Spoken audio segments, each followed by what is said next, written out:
In Mark 14, while Jesus is eating in the house of Simon the leper, a woman pours expensive perfume on his feet. The disciples aren't happy about this, they think that it's a waste. But Jesus responds by saying, "Leave her alone. Why are you bothering her?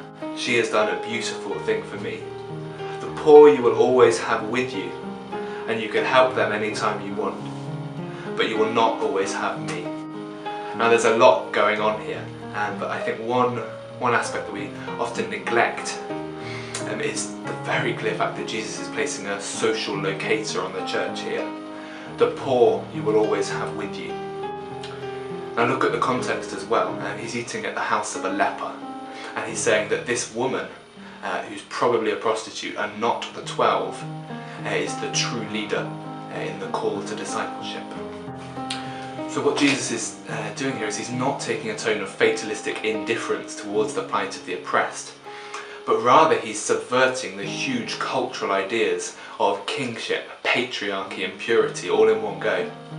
Now he demonstrates that though the world is going to keep on making people poor, the job of the church is not to sit by at a distance in a nice comfortable bubble, but rather it's to love and live among the last, the least and the lost.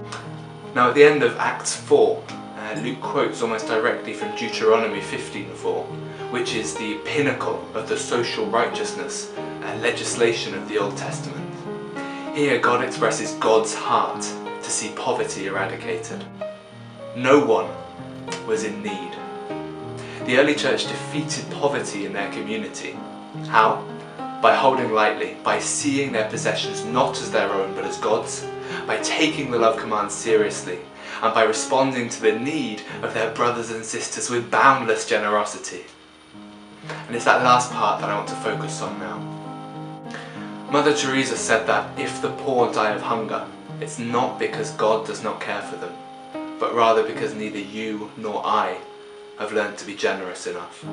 Now sure, we're students, we love to go on about how poor we are, and yet we're happy to go on eating expensive food and buying designer clothes. The very fact that we have a roof, a fridge, a bed and a wardrobe puts us automatically in the top 25% of the world's population.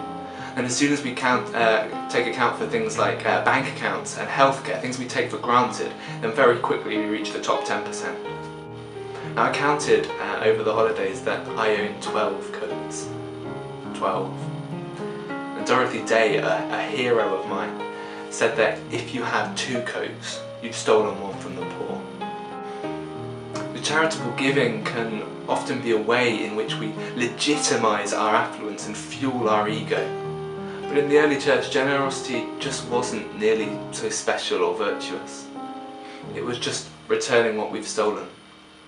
See, we claim to be disciples of a God who enacts a manner economy of sharing in which everyone has enough, and yet here we are happily living with far more than we need, while the majority of the world are trapped in systems of violence, oppression and poverty.